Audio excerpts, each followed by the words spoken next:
Hey guys, welcome back to the channel. It's Trey, and once again we're going to talk about Superman, and this time we're going to be busting some kneecaps about Christopher Reeve's Superman.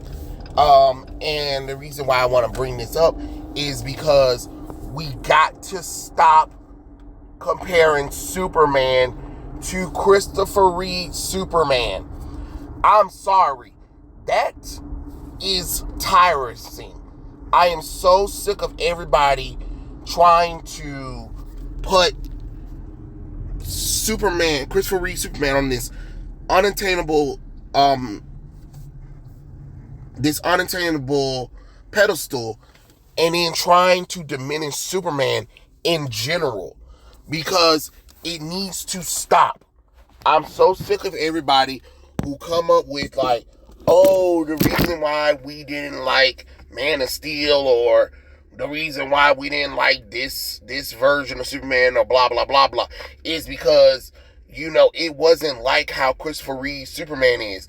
You mean the movie that came out in 1978?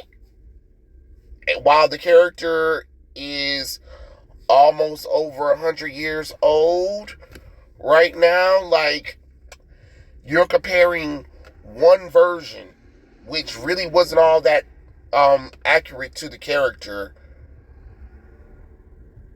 compared to 100 years of character development for a character. That is crazy.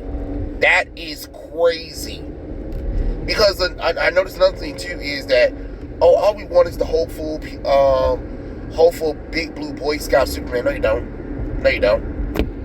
No, you don't. Stop lying to yourself. Stop lying to yourself. Stop lying to yourself. Stop lying to yourself. Because if that's the case,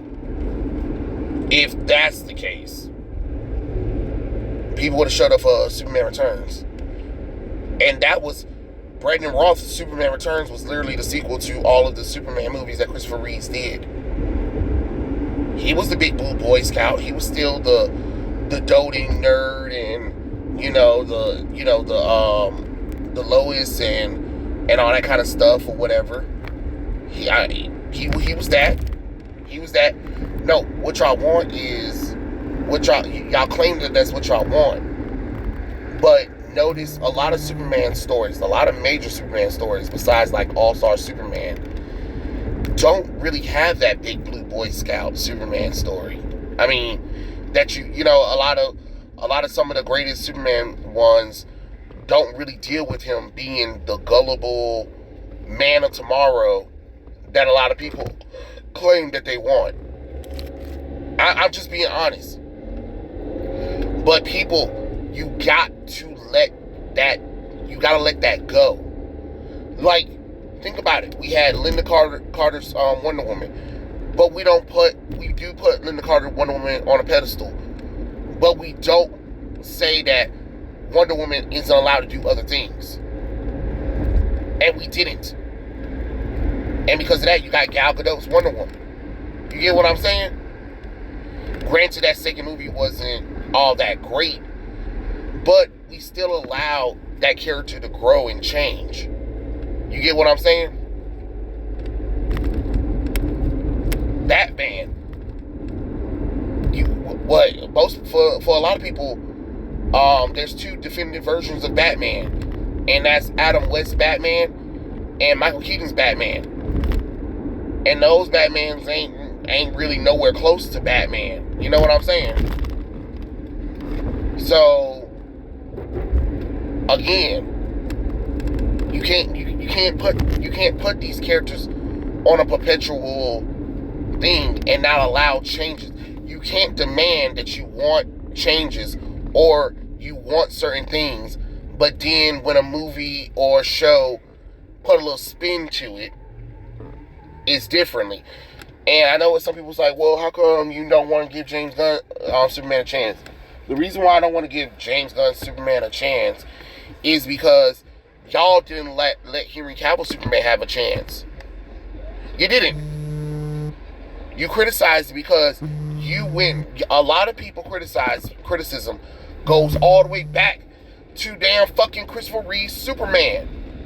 Well, Christopher Reeve Superman would never. Or Superman would never, but most of you guys don't read Superman. Superman doesn't have a no-killing rule. As much as people like to pretend like he does, Superman and Wonder Woman have killed and will kill if it means saving people's lives. You know what I'm saying? If it means saving people's lives, yes, they will kill. And they have. The one heroes that, the only hero you really kind of put that no-kill code on is really Batman. And even then, there are storylines in the main continuity where you, sus, that Batman didn't kill. You know what I'm saying? But it also goes back to what Zach was saying with Joe Rogan, is that when you put these characters in a box, in a perpetual box, you don't allow them to evolve and change. It becomes boring. And he's right. You have to let these characters evolve and change. And newsflash, Batman, Superman, and Wonder Woman have changed throughout the 100 years that they've been out. They're almost 100 years old. You know what I'm saying? So when people want to try to get mad at Zach for saying that, what he's saying is he's saying that because we care about these three characters so much, we put them in boxes that we don't allow anything new to happen to them, or we don't allow changes, or we don't allow them to be challenged outside of what's known, because we don't want them to change from what we remember, from what we think is a perfect version of these characters. And those characters, yes, they're gods in the literal sense of mythology, but they're still supposed to be flawed. They're supposed to have flawed challenges. You know what I'm saying? They're supposed to be challenged. Especially when you're trying to do it in a movie way. You can't keep these characters in the comic book where it is just black and white and that's it. And as much as people want to be like, oh, I want to just see traditional superhero. Yes, I want to see a traditional superhero too, but he still has to be changed. Because a lot of y'all who say, oh, Superman, we love Superman, we love Christopher Reeve Superman or whatever, y'all be the same ones talking about how boring Superman is. Because he's never challenged, he's boring, he's OP, you can't really do anything with him. And then when he gets challenged, when people do challenge that for him, when people do challenge Superman or try to bring up something different with Superman, Batman, and Wonder Woman, half of y'all freak the fuck out. You know what I'm saying? And you want to know how I know this? Because the New 52 happened. The New 52 happened and we all collectively lost our shits. Because they drastically changed it to the point where you're just like, oh my God, what the hell? Now, books and movies are completely different because, you know, as an advocate reader of these characters, they have continuity, they have history that I expect to be followed. You know what I'm saying?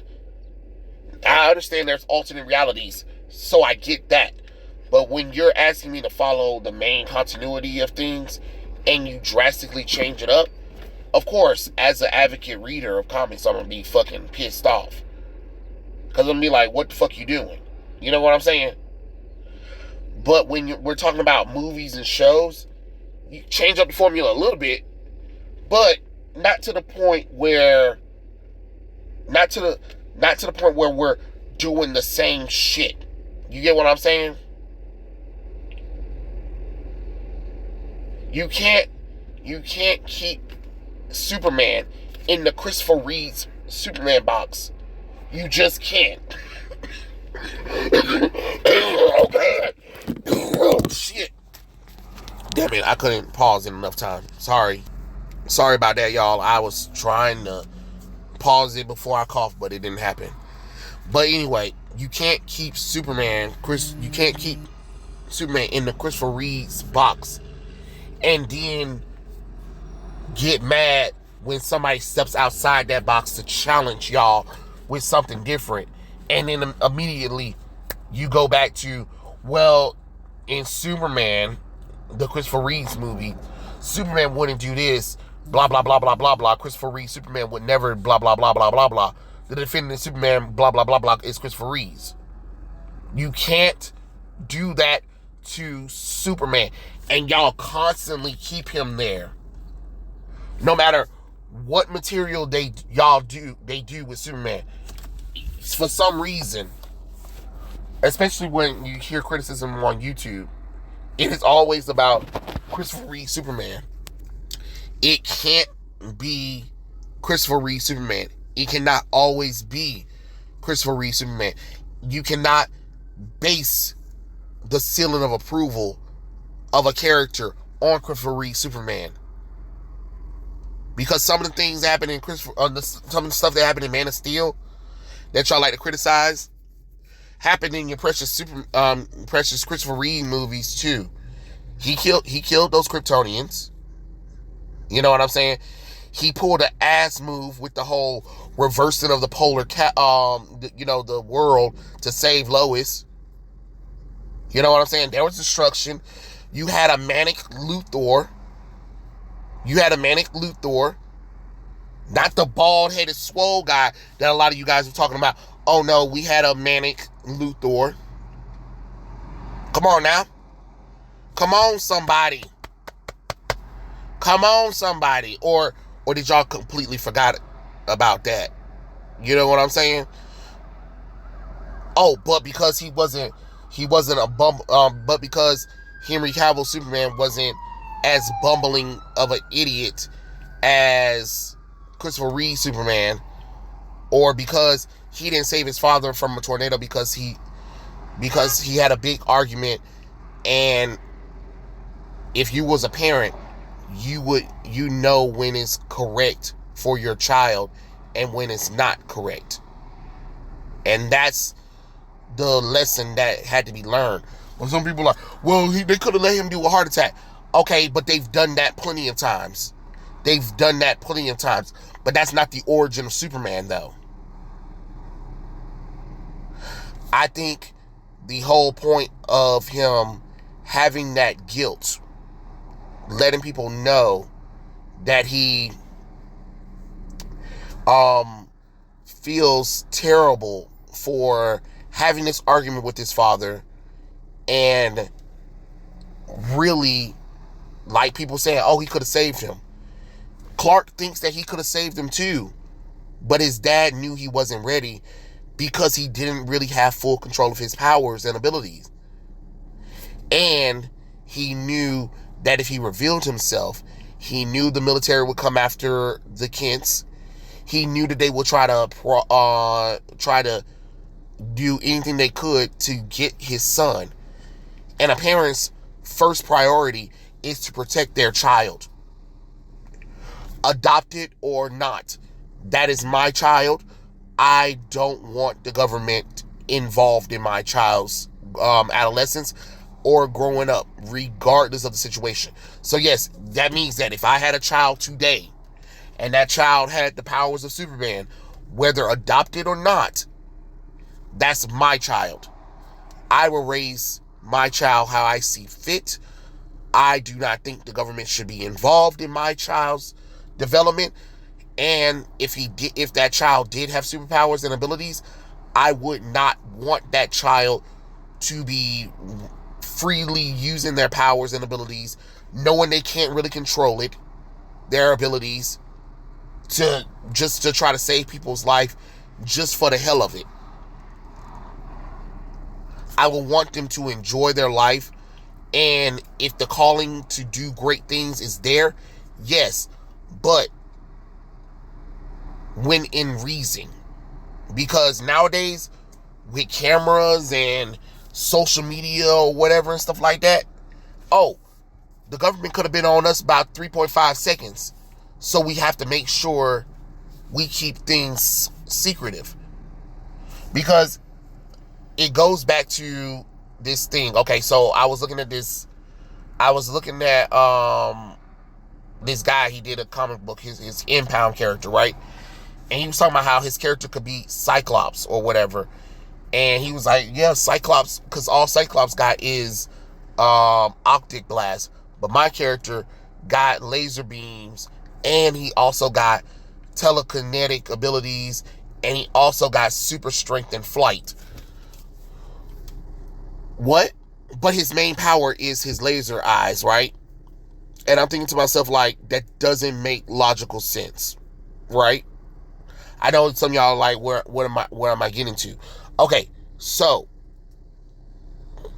remember, when we're talking about power sets or whatever, remember in Man of Steel, they showed how during certain moments in Clark's childhood, how he struggled with his superpowers, right? As a child, as a teenager. Think about a teenager who's upset, you know what I'm saying? Who don't really know any limits of his powers, don't know what he could really do. As much as people want to try to talk about, like, laser beams and octave blast, yeah, just because somebody has laser beam and the other have octave blast, there are different ways of using it. Do you know the way of how that Cyclops octave vision isn't just it's just some laser? It's solar radiation of energy that is stored in his cells that he can create and intensify and burn when he chooses to. Or did you know that because he can shoot his powers out, he can also reflect and bounce and curve those powers compared to somebody who can just do laser beam or heat vision? You get what I'm saying? There are differences with these powers that a lot of people don't think about. So think about it for a second. People always want to say, oh, he has super speed. He could have easily got his father without people knowing. No, because y'all have to think about inertia. When the reason why Flash is allowed to do what he does, and is because he has a force field around the person when running. That's part of his super speed, right? Superman had to learn how to use that. You know what I'm saying? Because he can't go too fast because the momentum can kill a person. Because if he does it in a second, he could have easily snapped his father's neck, especially when he doesn't have control of his abilities. And remember, Superman doesn't fully get control of his abilities until he's an adult. I know a lot of people want to be like, oh, well, you know, in the Superman the animated series or in other Superman shows, he had his powers before he became Superman. Yeah, he did. But at the same time, he wasn't Superman, if that makes sense too. And that's part of the training montage. That's part of the work that y'all don't see. That was what Zach was showing. And it also goes back to, you literally have a show called Smallville where he's learning his abilities. Even when, you know, there was episodes where, well, Clark, how come you don't use your super speed and blase, get this person? Because he talks about camera. He talks about the seconds that it will take. He talks about the momentum. He talks about if he's off 1.5 seconds, he could snap this person's neck. He also talks about how he has to make sure he's carrying the person in a way that it wouldn't dislocate any parts of their body. If you watch Smallville, when he uses his powers and when he's learning new abilities or whatever, they talk about it. They break it down why he couldn't do certain things. Compared to a movie that's still trying to show that, but trying to show important moments. You know what I'm saying? But also trying to do something different with the character. But instead, everybody, oh, my Christopher Reeves, though. But Christopher Reeves. Yeah, I get it. Christopher Reeves is perfect. But he's definitely not the end-all be-all to Superman. And you have to let the character evolve and change. Because Henry Cavill Superman was getting up there. And it's crazy that WB kneecapped that. And it's crazy that us fans and quote-unquote Superman fans in general wouldn't allow that to happen. You gotta let these characters have these stories. You can't say, oh, this was terrible, but you never allow the character, you never allow that story to get finished. You know what I'm saying?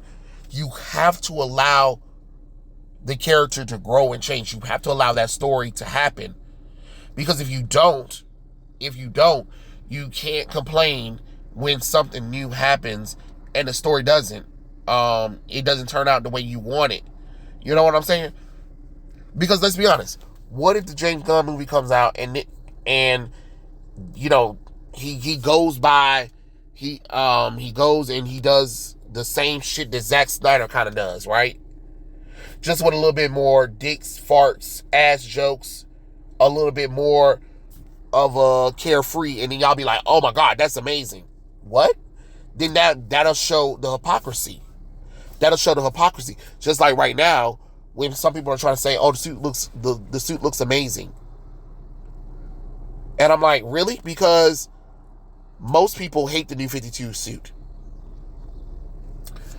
Most people hate the new 52 suit. Now all of a sudden y'all like the new 52 suit? Oh, because James Gunn is doing it? Oh, okay, right. The hypocrisy right there. You get what I'm saying? It's giving hypocrisy. You know what I mean? I'm all for Superman adaptations, but lately, a lot of these Superman adaptations, especially after Henry Cavill Superman, has been making Superman this lighthearted idiot, this extreme edgelord, and as much as people want to try to say Henry Cavill Superman wasn't edgelord. He was more of a philosopher, deep thinking, more in tune with being human than most Supermans who just were already there. But this Superman is at the beginning of his career and trying to figure out, is this the right thing in a world that don't want him? You get what I'm saying? Most Superman try to ignore the world, while this one was tackling on the issues of the world and how we see him and how the world sees him, and is what he's doing correct or not. You know, that's how I look at it. You know what I mean? And that's kind of how you have to look at it. You got to let the Christopher Reeve Superman go, because if you don't let the Christopher Reeve Superman go, you'll never be able to enjoy other versions of Superman. You know what I mean? And you can't, every Superman movie can't be Christopher Reeves. Because my thing is, let's say James Gunn's Superman movie comes out. Okay, it underperforms at the box office. People didn't really go and watch it. But yet, all y'all are praising and talking about this is the best Superman movie we've ever had. It can't be if people didn't go and watch it. It can't be if people are still saying Henry Cavill Superman. You get what I'm saying? It can't be when WB needs to make a few sales for their movie division, re-release Zack Snyder's versions of the characters, but with the steelbook or new behind the scenes or whatever, or let's do a limited merchandise run. You know what I'm saying? Because people want that Superman. People should be allowed to have both Supermans, and it's not fair to not let Henry Cavill Superman finish out his stories and his movies. Henry Cavill should at least be able to film Man of Steel 2, Man of Steel 3, and maybe 2 to 3 team-up movies. And then you can do James Gunn Superman movie, or you can do it at the same time. I don't care. But you should allow the audience to have that version of Superman so they can say, well, at least, here's my Superman. My Superman had, this is my version of Superman. You get what I'm saying? Because it's really not fair. And to keep harping on Christopher Reeve Superman as the end-all be-all does more harm to Superman than it does help. But yeah, this video is going on long enough. And yeah, once again, that is it for my little story about Superman. I'll catch you guys later. Peace out.